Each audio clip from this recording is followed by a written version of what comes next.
Clara was only 12 years old, but her eyes already carried the weight of someone who knew the world more than she should.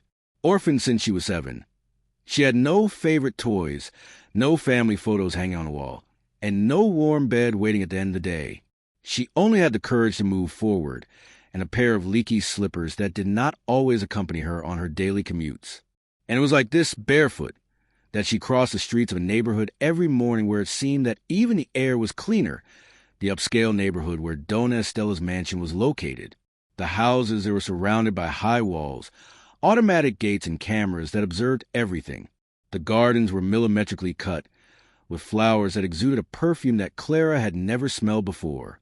It was as if another world existed within that neighborhood, where cars were shiny, dogs wore designer collars, and children went to school carrying backpacks larger than her, but full of comfort.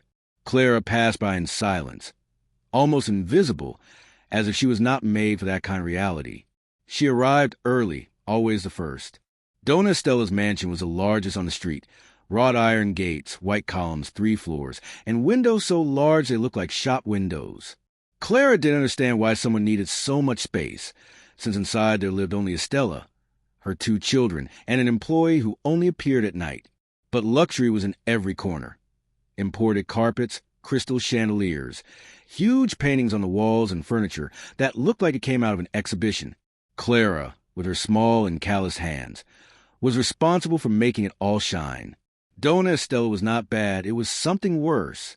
Indifferent, cold, impatient, and always a look that said more than any words.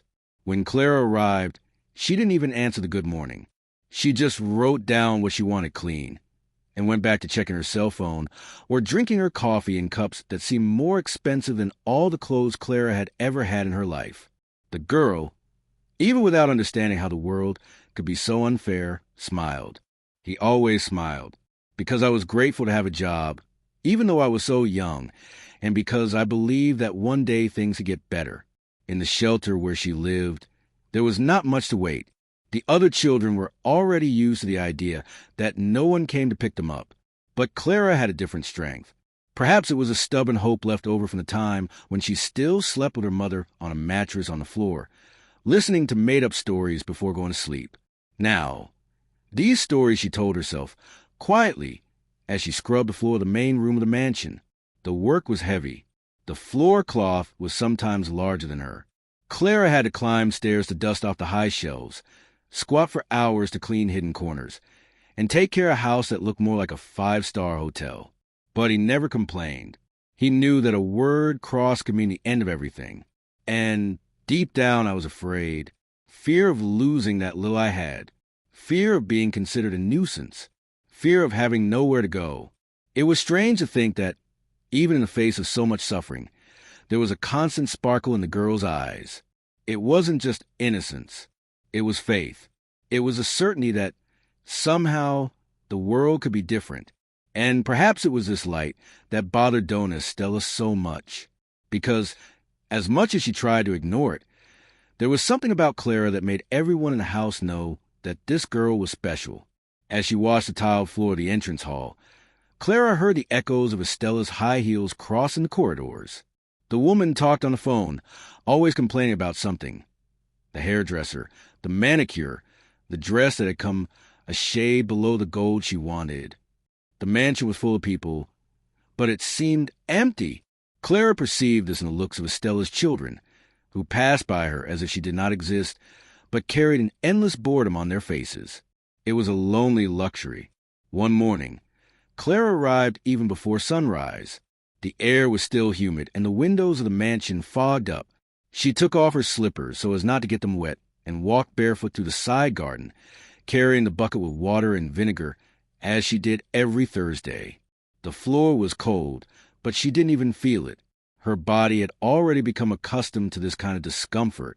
What she didn't get used to was the way Estella looked at her, as if it were an uncomfortable dust in the midst of perfection of the environment. That morning, Clara was cleaning the steps of the main stairs when Estella appeared in a red dress that glittered like ruby. She was excited, saying that she would have an important dinner that night with special guests. She looked Clara up and down, wrinkled her nose, and ordered, "Do your best today."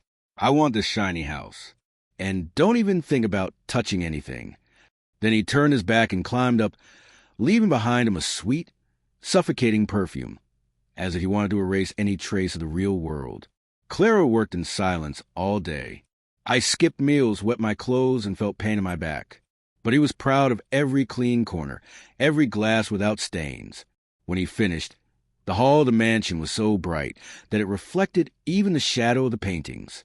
Clara took a deep breath, wiped the sweat from her forehead, and straightened her hair with her hands. I was still a child, but at that moment, I carried the weight of a lifetime. The sky was beginning to darken as she set the cloth aside and walked to the back bathroom to wash her hands. His body was heavy, but his heart was at peace. He had done everything right. And maybe the next day, I could ask for a raise, even a small one, to buy a used pair of sneakers. She didn't want to walk barefoot anymore. He had hopes, but in that place, where everything was beautiful on the outside and empty on the inside, peace was short-lived. Something very serious was about to happen, something that would put Clara at the center of an unfair storm. And, even without knowing it, she was already walking toward the eye of this hurricane. If you made it this far, take advantage and leave the like and subscribe to the channel so you don't miss any story like this. The smell of the disinfectant still hung in the air when Clara returned from the back area, her hands cold, red from rubbing. The house was almost ready for that night's big dinner, and she had given her all. She cleaned the floors 3 times, waxed the furniture, polished the cutlery so carefully that she saw herself reflected in every spoon. But it only took one detail out of place for all the effort to be lost in the air, like dust blown by a cruel breeze. Donna Estella appeared in the room like a storm. Her heels hitting the marble floor betrayed the haste and impatience she wore like a fur coat. He looked around with a frown, his eyes sweeping every corner of the room as if looking for a mistake that would confirm what he already felt. Nothing was good enough. When he saw a small spot near the baseboard, he pointed with his thin, razor-sharp finger. "With a toothbrush, do you understand? And I don't want to hear complaints. If you know how to clean properly with a brush, you learn to do it perfectly with the rest." The dry, cutting tone made it clear that there was no room for rebuttal. Clara just nodded. He took the old brush that was in a bucket hidden in the storage room and knelt down. He began to rub the baseboard with firm, silent movements, as if he were trying to disappear. Every time the brush scraped the floor, a twinge would sting my fingers. But she didn't stop. I knew it was like that. I knew that if I did it quickly and without question, I could finish it soon and go back to the shelter. The mansion was full of employees that day, preparing the special dinner. Waiters in uniform, cooks moving copper pans, a decorator arranging flower arrangements that cost more than Clara earned in an entire month. But no one looked at her. No one said good morning. No one asked if he wanted a glass of water. It was as if Clara was part of the furniture, useful but invisible. As she passed through the kitchen, the smell of freshly baked bread made her stop for a moment. Her stomach growled loudly, almost like a scream. Since the night before, he had eaten nothing but a thin porridge served at the shelter. And now, in the face of so much waste, Clara fought against the urge to stretch out her hand. But he resisted. I knew I couldn't. Estella had made it clear from day one. It's not to eat anything in here. No way. And no sitting. It's not a visit. Hours later, when everyone was already on the upper floors, resolving the last details of the dinner, Clara went to the outside area to throw away a soaked cloth. As he passed by the large trash can in the garden, he saw something fall down the side, a piece of bread, still whole, although hard, maybe from a previous breakfast. She hesitated. He looked around. The garden was empty, and the sky was already darkening. He picked up the bread carefully, as if holding a treasure, and brought it to his mouth slowly, with guilt burning more than hunger. It was at that moment that one of the waitresses of the night, the only one who barely spoke to her, appeared from the side of the house, with a glass of soda in her hand. He stopped and widened his eyes when he saw Clara chewing the bread from the trash can. "Are you eating this?" "From the trash can?" he said, in a loud, theatrical tone, as if he had just caught a crime. "Yuck! I'm going to tell Donna Estella right now." Clara tried to answer, but shame choked her voice. His mouth was dry. His face was on fire. He wanted to explain, to say that it was just hunger, that he had no intention of stealing anything. But she stood there with the piece of bread still in her hand, while the woman disappeared through the door. Minutes later, Estella descended the stairs like an avalanche. His eyes were wide, his fingers pointing in the air like claws. I don't believe it. Have you lost track for good? Are you rummaging through trash now? Is that the kind of education they gave you in that shelter? She got so close that Clara could feel the strong perfume invading her nostrils, choking more than any words. The girl lowered her head, swallowing hard. There was nothing to say. He just dropped the bread on the floor and was silent, feeling the tears threaten to escape. But he didn't cry. Not in front of them. You're going to finish cleaning the hall now. And don't even think about sitting down. Did you understand? Estella shouted, before turning her back and disappearing through the house. Clara crawled into the hall, again with the toothbrush in her hands. Her knees ached. Her fingers were spread in small cracks. But what hurt the most was the humiliation, not for the scolding. She was used to screaming, but because it was seen as a dirty thing, as if he didn't deserve the minimum, as if his hunger were an affront. Even so, he didn't feel angry. I felt sadness. Yes, tiredness. But inside, in the place where the world was still a little magical, she held a spark of hope. She dreamed of a place where she could be seen, where he could study, eat at will, sleep without fear. That was what kept her going. The shelter, as bad as it was still a place where there were familiar faces, low laughter at night, and a roof over its head. Something not everyone had. She just had to resist. Finish that day, to go back to the hard mattress, and, who knows, to sleep before hunger wakes her up again. At the end of the night, when dinner began and the guests arrived laughing loudly, with expensive perfumes and party clothes, Clara remained hidden in the back, cleaning the used trays, collecting crumpled napkins and washing crystal glasses that she would never touch at a celebration of hers. He watched through the crack in the door the golden glow of the dining room, as if looking into an unattainable dream. And even with her bare feet, her knees injured and her stomach still empty, she kept believing, because deep down, Clara knew that there was something beyond those cold walls, something she didn't know yet, but that she deserved to achieve. And little could she imagine that that same night, so similar to all the others, held something that would change the course of her life forever. The next morning dawned sultry, with the sky overcast and an eerie silence hanging over the mansion. Clara arrived early as usual. He walked around the back of the house with his eyes still heavy with sleep and his steps cautious. The memory of the night before still clung to his skin like fine dust. The fatigue of the hours, the pain in his knees, and the dry taste of stale bread in his mouth. She entered the laundry room and went straight to the broom closet, where she left her uniform hanging, already colorless from so much washing. Nothing indicated that that day would have anything different. But I was about to discover that chaos has its own way of announcing itself. It doesn't scream at first, it whispers. On the other side of the house, the atmosphere was already boiling. The lavish dinner the night before had been a parade of sparkles, crystal glasses clinking between exaggerated laughter, plates so well assembled that they looked more like sculptures. Donna Estella was radiant, dressed in gold from head to toe. Proudly, she showed her friends a necklace of shimmering emeralds, saying that the piece had come from an auction house in Paris and cost more than a luxury car. The women were impressed, one more affected than the other, competing with who showed more brilliance, more exclusivity, more power. The necklace was the topic of the night. Estella, vain as only she knew how to be, made a point of telling the whole story, with exaggerated details. The rarity of the stones, the exclusivity of the design, the velvet box lined by hand. It was his trophy, the ultimate symbol of his status. More than any work of art hanging on the walls, more than the imported furniture or the aged wines in the cellar. The necklace was his signature in the world of those in charge. But the next morning, when the sun barely crept through the curtains of the master suite, the shrill cry echoed through the entire house. It's gone. The necklace is gone. The impact of Donna Estella's voice reverberated through the walls like unexpected thunder.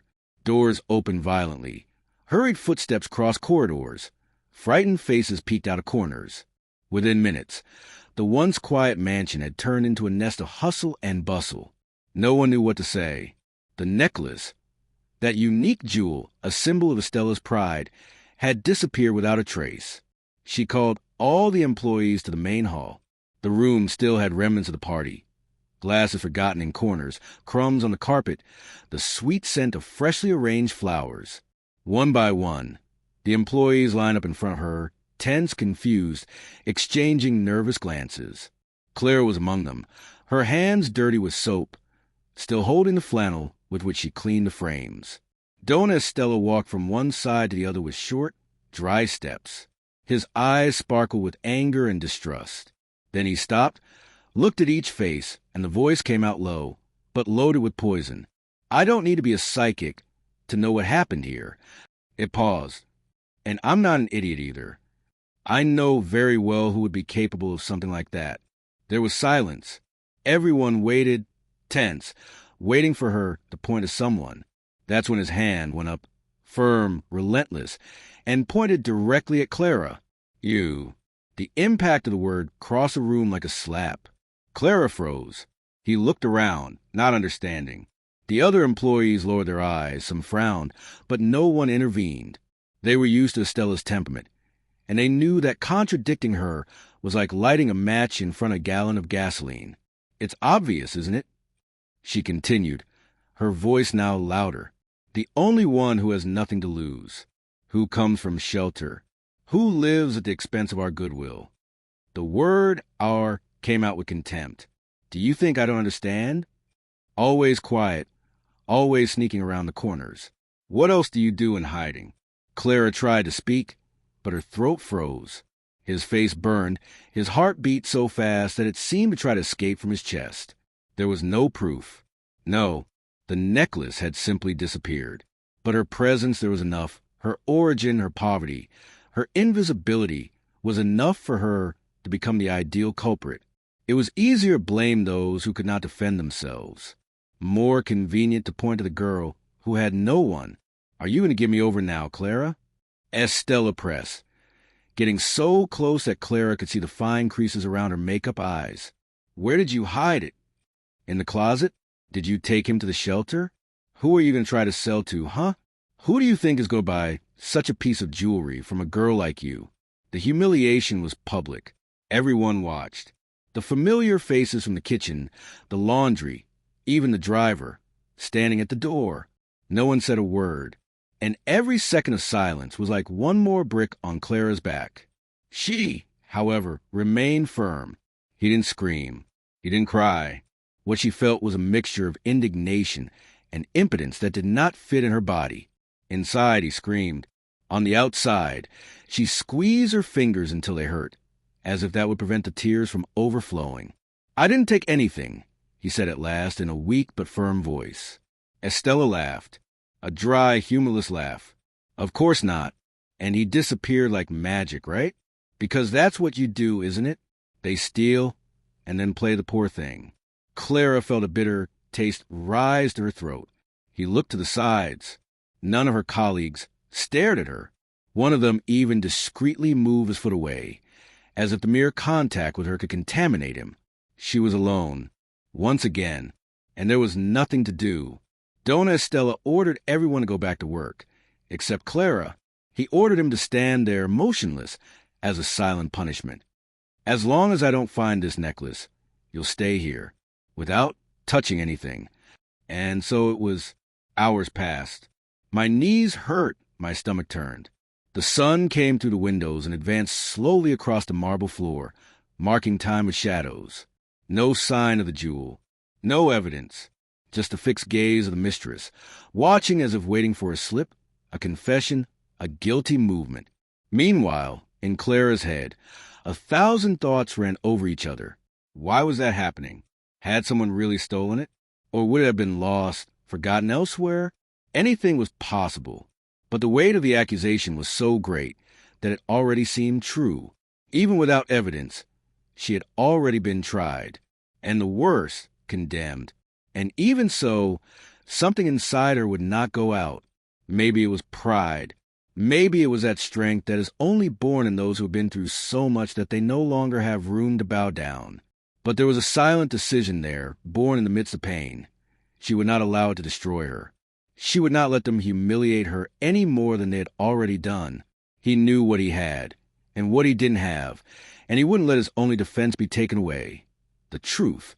But little did Clara know that the right eyes were about to open, and that, when the truth began to reveal itself, nothing would ever be the same again.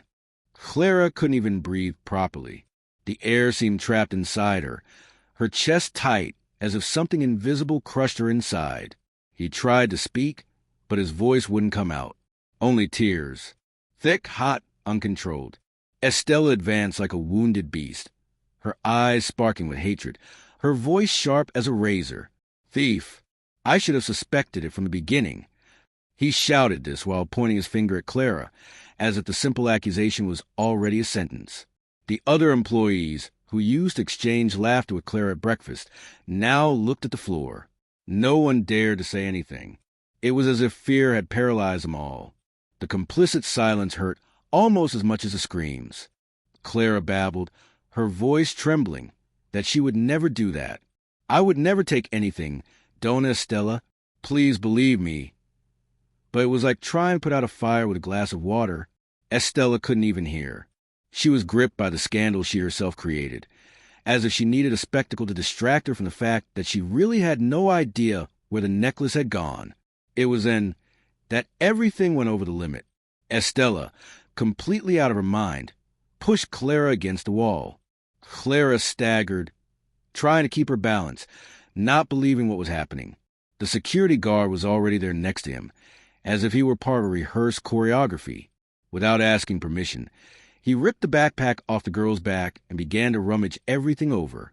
Old notebooks, a small bottle of water, a book that she tried to finish in her spare time, and then the ring, a simple, antique, worn-looking ring, without commercial value, but with an incalculable emotional value. It belonged to her mother, who died a few years ago. Clara carried that ring as if carrying a piece of the heart. But at that moment, he turned a weapon against her. "Look here," shouted the security guard, lifting the object as if he had found a trophy. "See? She really takes things." Estella grabbed the ring from the security guard's hand and lifted it into the air. "This was my grandmother's," she lied without hesitation, looking at her friends as if she wanted their approval. "She stole from my dresser. I'm sure this girl is worthless." Clara's face crumbled. The pain, the humiliation, the impotence, it all came like an avalanche. It was as if the ground had disappeared under her feet. She tried to explain, tried to hold the ring back, but the security guard was already holding her by the arm. Strong, cold, indifferent. The other employees remained motionless. None dared to say a word. And then, without a right reply, without a single piece of real evidence, Clara was dragged to the front gate. It was dark, the deserted street. The mansion, illuminated and imposing, looked more like a castle of injustice. The gate closed behind her with a bang. Alone, with her backpack now overturned, without her mother's ring, with her soul crushed. She stood there for a few seconds. The tears now came silently, as if there was no longer any strength even to cry out loud. The world seemed to have turned its back on her. Everything she was, the kind, devoted girl who spent hours cleaning the most difficult corners of the house, who woke up before sunrise, who smiled even when she was tired. All of that was gone in an instant. In its place, all that remained was the unfair, cruel label that had been forcibly pasted on her. The next morning, the whole neighborhood knew. Someone had spread the story around the neighborhood. The thieving maid was caught red-handed. Clara tried to explain to the grocer, where she sometimes bought yarn. She tried to tell her version to her neighbor across the street, but it was enough for her to get closer that the doors closed, the faces turned away, the whispers began. It was as if it was contaminated. Shame now lived with her. Her father, a simple and quiet man, said nothing when she arrived home that night. He only looked into her eyes for a long time and shook his daughter's hand. He knew Clara. He knew who she was. But at that moment, even he didn't know how to protect her from a world that had already decided to judge her. Days passed. and each one seemed more difficult than the last. No place wanted to hire her. There are people saying that you stole things from madams, they said tactfully, trying to disguise their prejudice with a forced smile. Clara felt as if she was trapped inside a label that she couldn't tear off, no matter how much she screamed the truth. The cruelest thing of all was to have lost her mother's ring. That hurt more than injustice, more than the screams, more than the crooked looks. It was as if they had torn out the last piece of her heart that was still whole. Sometimes, in the silence of the night, she would put her hand on her chest and try to remember the feeling when the ring was still there, neatly tucked away at the bottom of her backpack. It was her way of feeling her mother around. Now, everything seemed far away, cold, irreversible, but there was something that no one knew. Within all that pain, a thread of strength began to be born. Clara, although devastated, was not the type to accept being crushed by the world. Gradually, this thread grew, not like an explosive flame, but like an insistent ember. She began to write. He wrote in old notebooks about everything he felt, about anger, fear, shame, and, little by little, about courage. One day, while walking to the neighborhood to deliver resumes, he heard two ladies whispering in the bakery. They spoke of a new scandal involving one of Estella's friends. Something about an emerald necklace. And then, a sentence cut to the air like an arrow. They say that he never disappeared, that it was all staged to divert attention from a huge debt with loan sharks. Clara stopped. His heart raced. For a moment, the full weight of humiliation fell on her shoulders again. But this time, something was different. That wasn't just a rumor. It was the seed of a hidden truth, a piece of the puzzle that perhaps no one else wanted to put together. But she did, because now, more than clearing her name, she wanted to expose what was behind that farce. She had no power, no money, no influence, but there was something that no one else there seemed to have, the truth, and a growing desire to make it heard, even if it meant touching old wounds, even if it brought consequences, even if she had to face it all over again. It was then that he decided to go back to the beginning of everything, review the details. Every corner of that house where he spent months cleaning, every face, every conversation. Perhaps something had gone unnoticed, some detail, some crack through which the truth was trying to escape. It was time to start where it all seemed to have ended, because sometimes justice begins precisely in the place where it was denied. And Clara, silent, determined, took the first step back. Clara was still trembling on the sidewalk, her eyes burning behind the tears that seemed to have no end. The ground seemed to spin. Every breath ached, as if it was being torn from inside. The words of the boss echoed in her mind like gunshots. Thief, liar, false. Her sweaty hands grabbed the old ring, the only piece of her mother that remained, as if it could save her from an abyss that opened at her feet. People passed by on the street, some casting curious looks, others diverting, as if the pain of a teenager forcibly expelled was invisible. No one asked, no one reached out. The world seemed complicit in that cruel trial. Meanwhile, inside the mansion, the atmosphere began to change. The noise gradually ceased. The exalted voices now gave way to an uncomfortable, almost heavy silence. Lucas, Dona Estella's eldest son, had watched the scene leaning against the railing of the stairs. His face was motionless, but his eyes gave away something different. He wasn't known for caring about anything. He was the type who always thought of himself. Money, parties, bets, debts. His name came up only when there was confusion. But in that instant, something was eating away at him inside. He climbed the stairs slowly, as if each step was a sentence. He entered his own room, locked the door carefully, and went straight to the dresser drawer. His hands hesitated before pulling the wood. There was a necklace. That necklace, old gold, opaque stones, but valuable enough to ease the squeeze with the moneylenders. He had caught it without thinking, on impulse, like so many other times he had stolen from his own house to feed his vices. Only this time it was different. She didn't imagine that her mother would be suspicious of Clara. He did not expect that the theft would become a public scene, a scandal, an emotional torture launched against a girl who had nothing but honesty to offer. Lucas stared at the necklace for long minutes, as if it were a living sentence. Guilt began to take root, invading the chest, tearing through pride, crushing silence. He was not fond of empathy. But at that moment, something inside him was moving. Perhaps it was the weight of having watched it without saying a word. Perhaps it was a memory of his own past, of when he was also unjustly accused of a mistake by his father.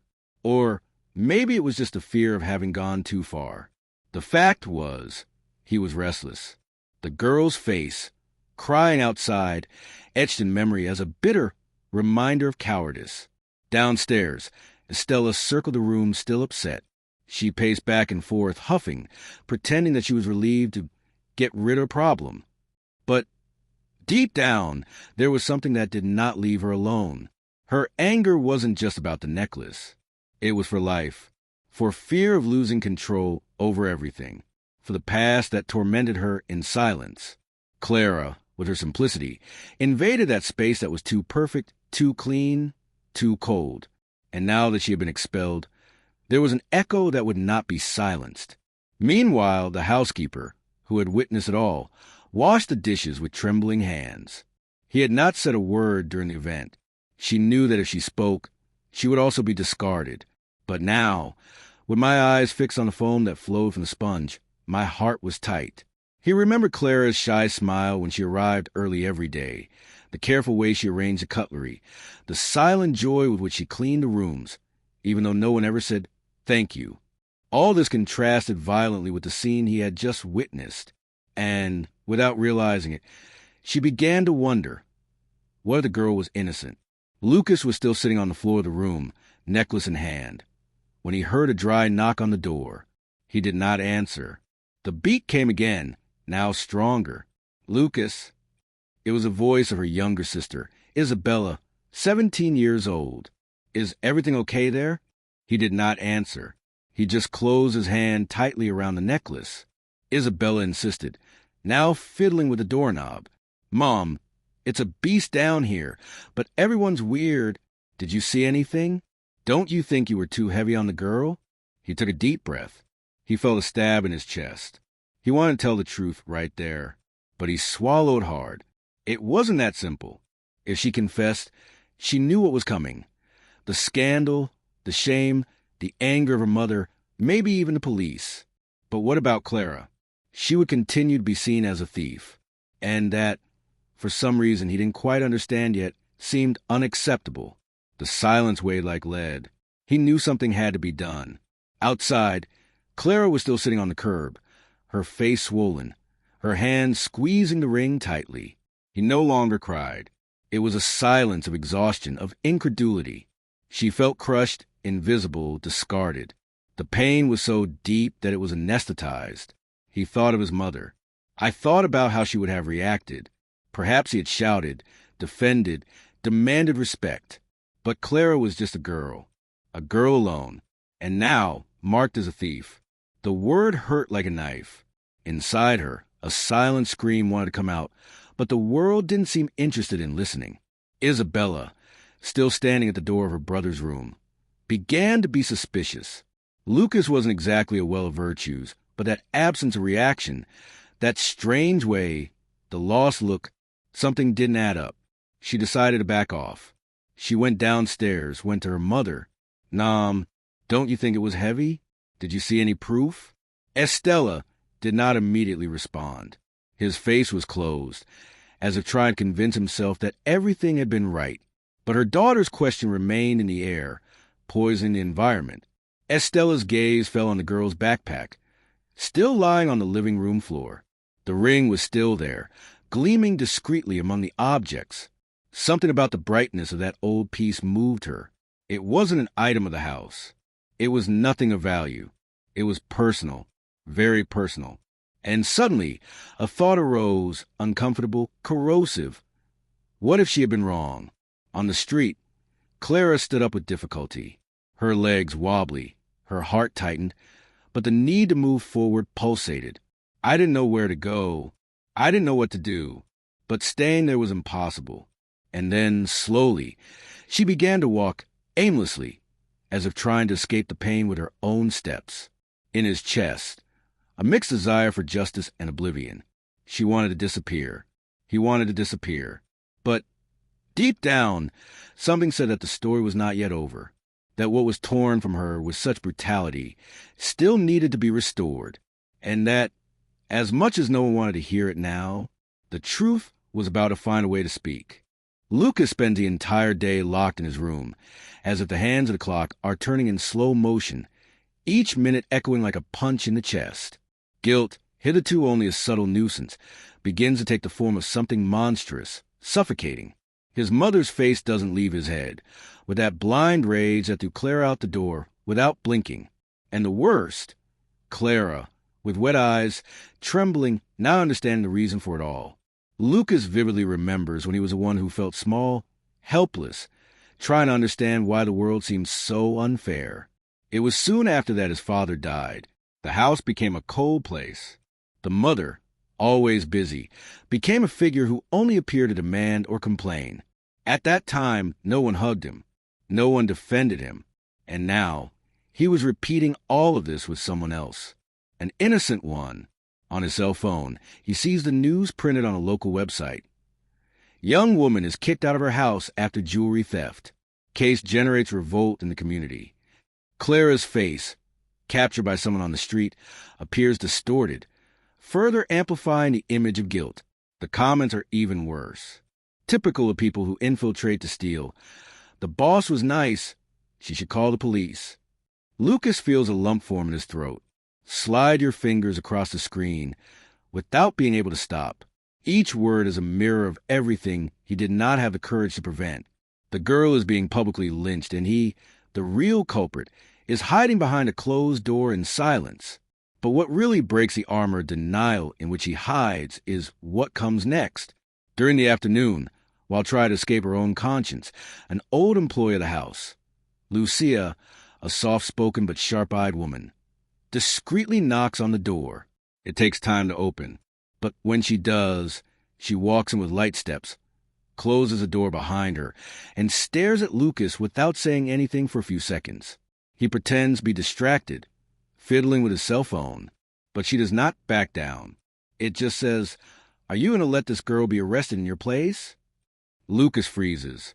He didn't expect to be discovered, much less by Lucia, who had worked there since he was a child. She was almost an invisible figure, like so many others who went unnoticed in that big house, but who knew everything.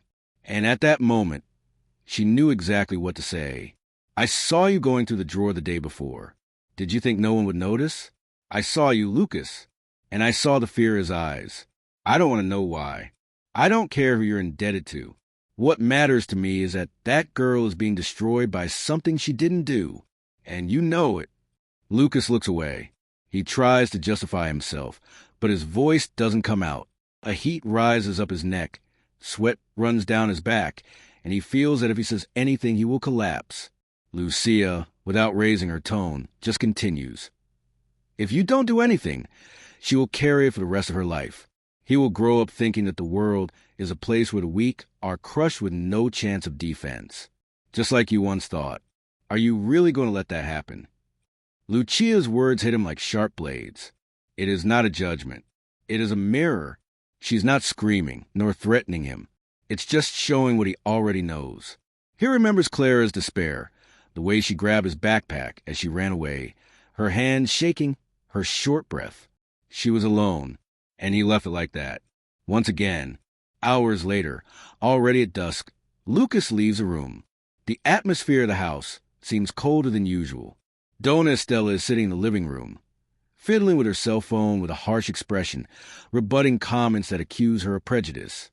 "I've always treated everyone like family," she says out loud, as if trying to convince herself. Lucas just watches her from afar, without the courage to say anything. Still, he walks through the house in silence, each step resounding like a countdown. He goes to the backyard, where Lucia is watering the plants as if nothing had happened. She doesn't look at him, but asks, with the serenity of someone who already knows the answer, "Have you decided?" Lucas does not answer. He just shakes his head in an almost imperceptible gesture and goes back inside. He knows what he needs to do. But how? How to confess something so dirty? How to face the mother? How to face Clara? Especially During the night, Lucas does not sleep. The memories haunt him.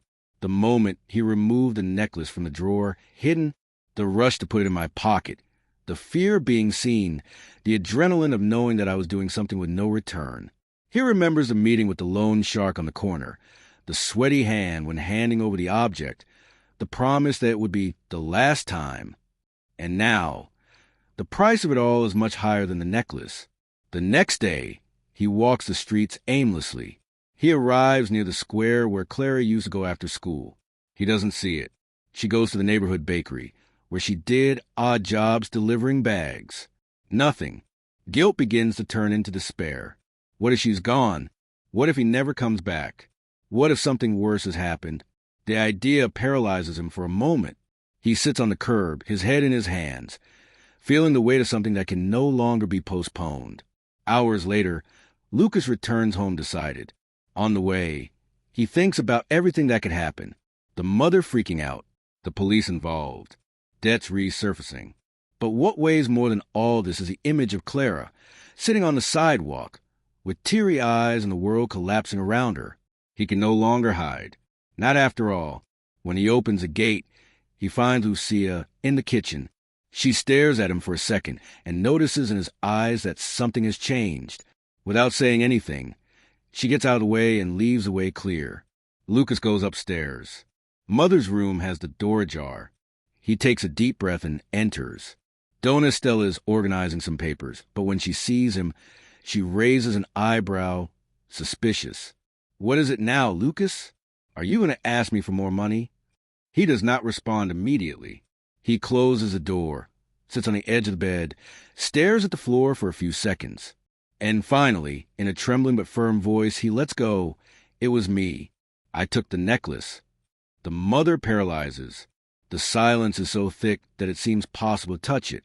Lucas continues. I was indebted to dangerous people. There was no way out. I thought there was time to solve it. I didn't want you to know. But I never thought you would accuse Clara. I should have spoken. I made a mistake. Donna Estella lets out a nervous laugh, not believing what she hears. Are you kidding? You're trying to protect that girl, is that it? Lucas stares at her, for the first time in a long time, without running away. No, I'm assuming, because she doesn't deserve it. The anger in her mother's eyes begins to waver. Estella's hardened face loses its firmness, as if reality is finally forcing its way in. She hesitates. He opens his mouth to speak, but he can't. And in that brief moment of silence, everything seems to shake inside that house. Outside, the sky begins to darken once again, but it's not just the weather that changes. It is the weight of truth that has finally found a gap to emerge. And although Luke has taken the first step, the road ahead is far from simple. Because now, in addition to deal with the consequences of what he did, he will need to face something even more delicate. The room, which until then had been filled with artificial laughter and cups clinking on porcelain saucers, plunges into a suffocating silence. Lucas's cry still seems to echo through the walls, as if time had frozen right there, in that instant when the truth cut through the air like a sharp blade.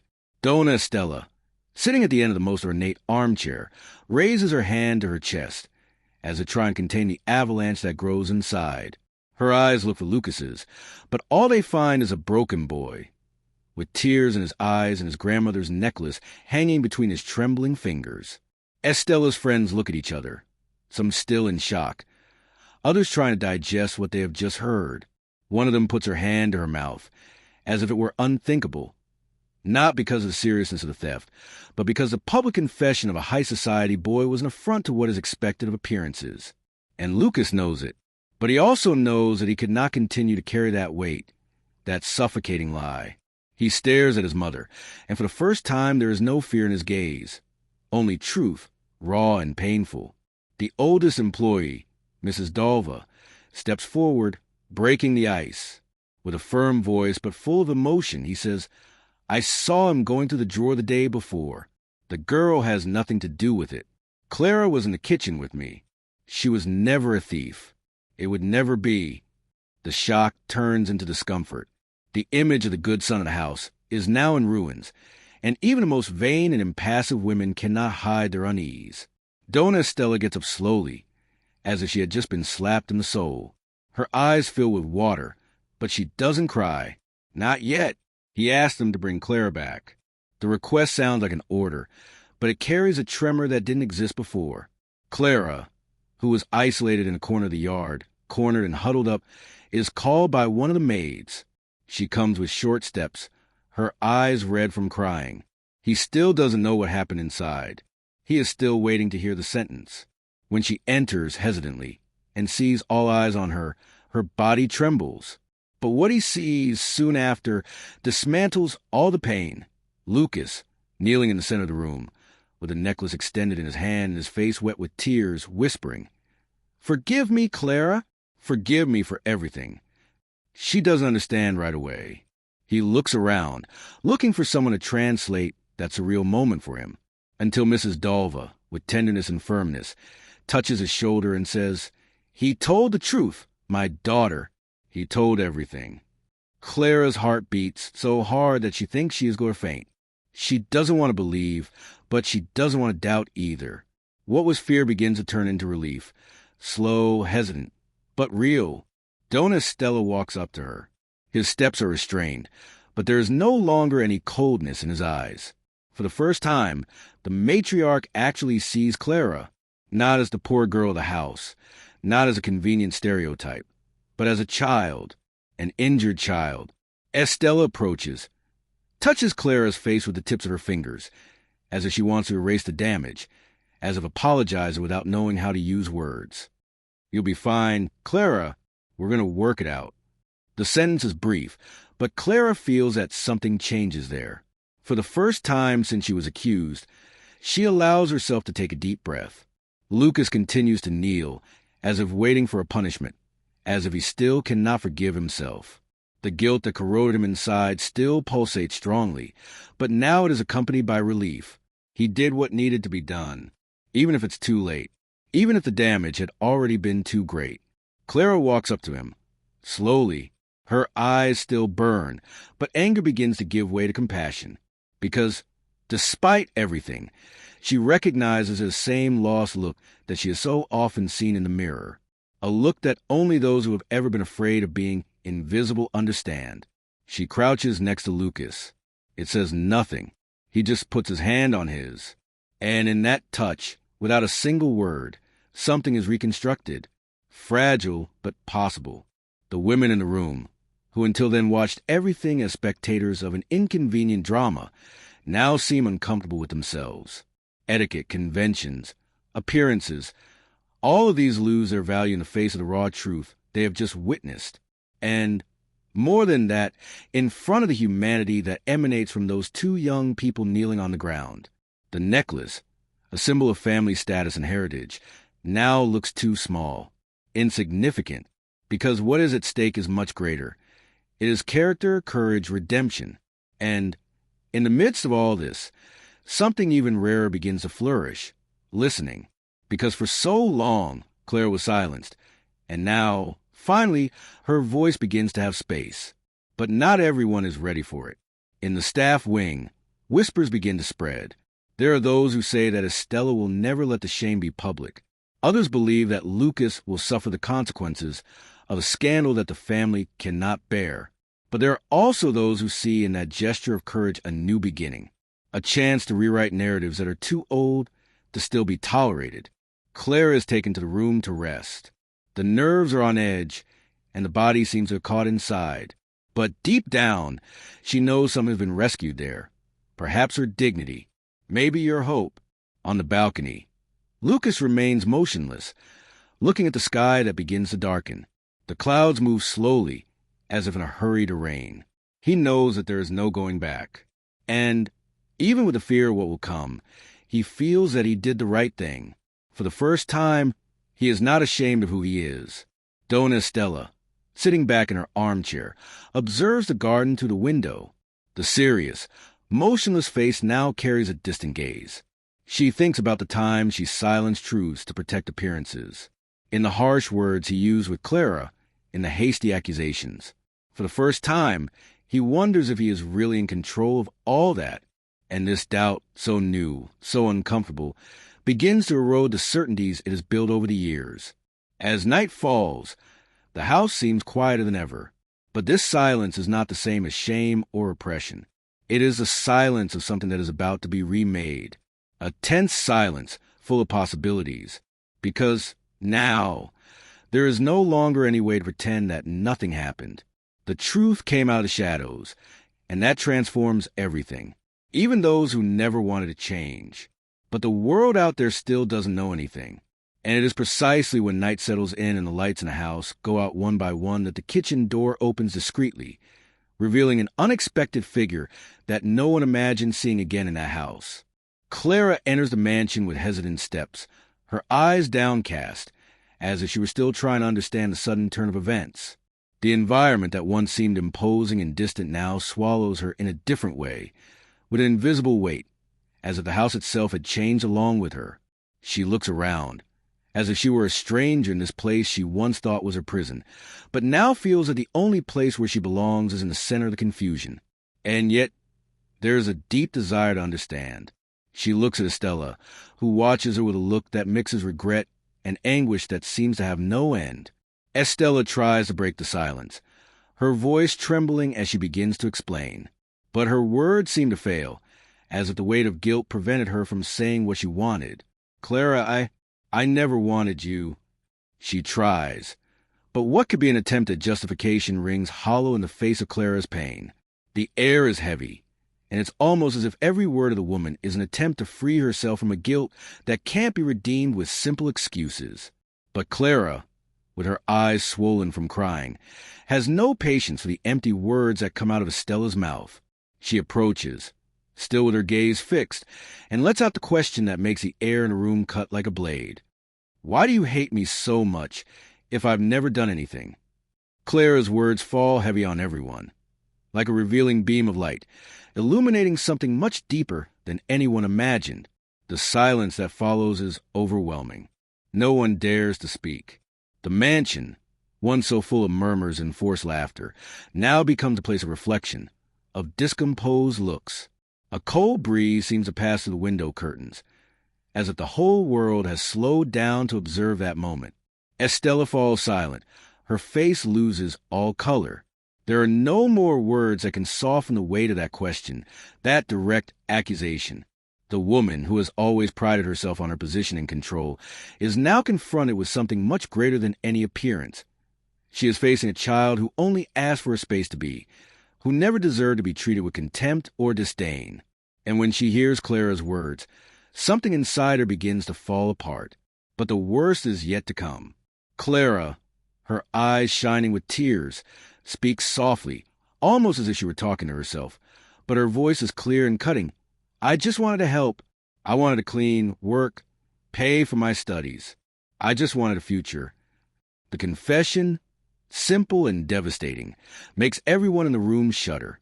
Her pain is almost palpable. She never wanted to be there. I never wanted to be seen as a threat, as something inferior. She just wanted to grow, to study, to be something beyond the borders of that world that always saw her as a servant. And by expressing this with so much pain, Clara leaves an open wound in everyone present. Lucas, still with his head down, feels the weight of everything that happened and what he caused. He had always known that, deep down, what he did wasn't just theft. It was an attempt to escape a world where he didn't feel enough. But when he sees Clara in front of everyone, vulnerable and broken, he realizes that her actions have done more damage than he could have imagined. He could no longer be silent, and with a trembling voice, he raises his head and asks for forgiveness, without looking directly at Estella. Forgive me, Clara. I didn't know what I was doing. I just didn't want to lose anyone else. He swallows his words, but regret is stamped on his face. Estella, who has always remained rigid, almost unbeatable, now feels a lump tighten in her throat. Shame, hitherto a stranger to her, is now her only companion.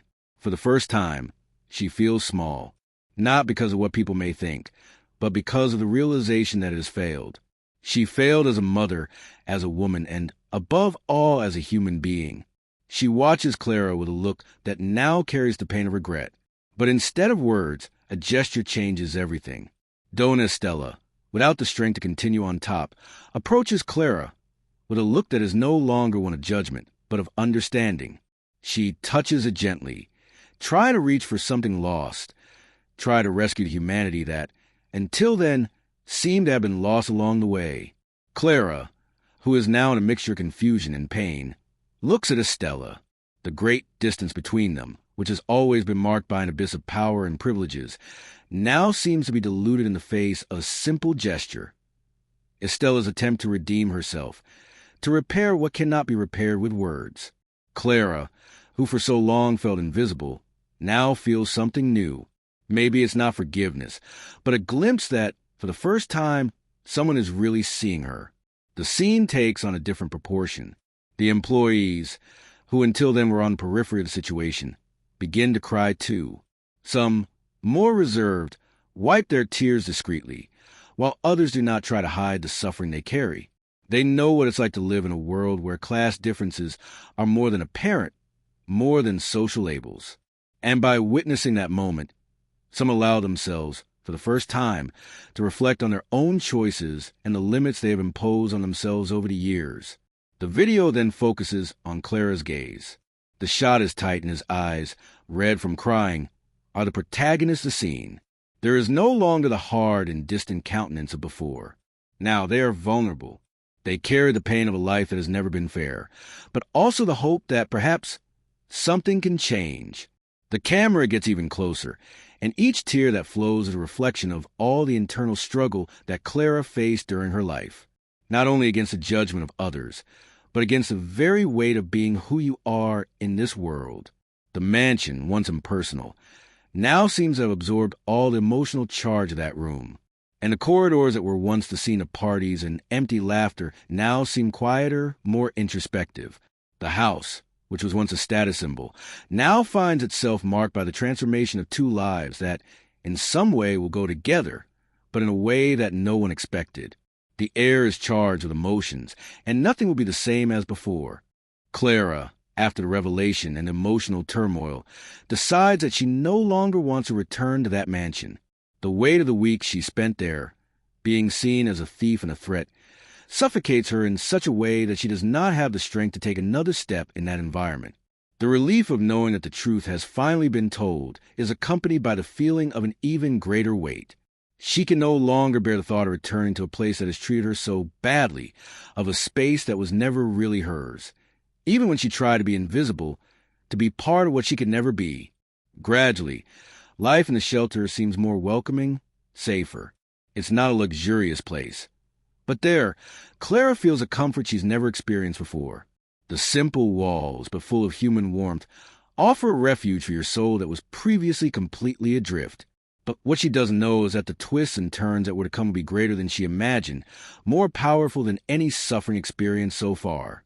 Lucas, overcome with guilt and regret for everything he's caused, begins to realize the true impact of his actions. He can no longer live with the weight of what he has done and, driven by an urgent need to make things right, decides that something needs to change. He talks to his mother, Dona Estella, and together they reach a decision that would change not only Clara's life, but the perception of many about themselves. One afternoon, Lucas and Estella show up at the shelter. Clara's gaze, which was once empty of hope, is now filled with a mixture of confusion and caution. She observes from afar, the two approaching with firm steps, but also with a touch of uncertainty. Lucas, with an expression of someone who no longer has the words to explain what he feels, takes the lead and, in front of the shelter team and Clara, does something that no one imagined. He kneels as a request for forgiveness and makes a public statement with an open heart. I made a mistake. I made a deep mistake. The necklace, the lie, the pain I caused, none of this should have happened. I couldn't carry that anymore. Lucas' voice fails, but he follows. Clara, I owe you an apology that, with words, will never be enough. I know I can't erase what happened, but I want to help change your life in the right way with all my heart. Estella, by his side, also puts herself in a position of humility. The woman who until then saw herself as superior, who controlled everything with a touch of coldness, now finds the vulnerability of a human being, a mother who finally realizes the depth of her own flaws. I also made a mistake. I looked at you, Clara, as if you were less, as if you were not capable of dreaming, of growing. That wasn't fair. It wasn't fair to you. Her voice, once imposing, is now soft, marked by sincerity. I want to help. My son, and I want to make sure you get the chance you've always deserved. The apology, the words full of emotion and regret, deeply touched not only Clara, but everyone who watches the scene.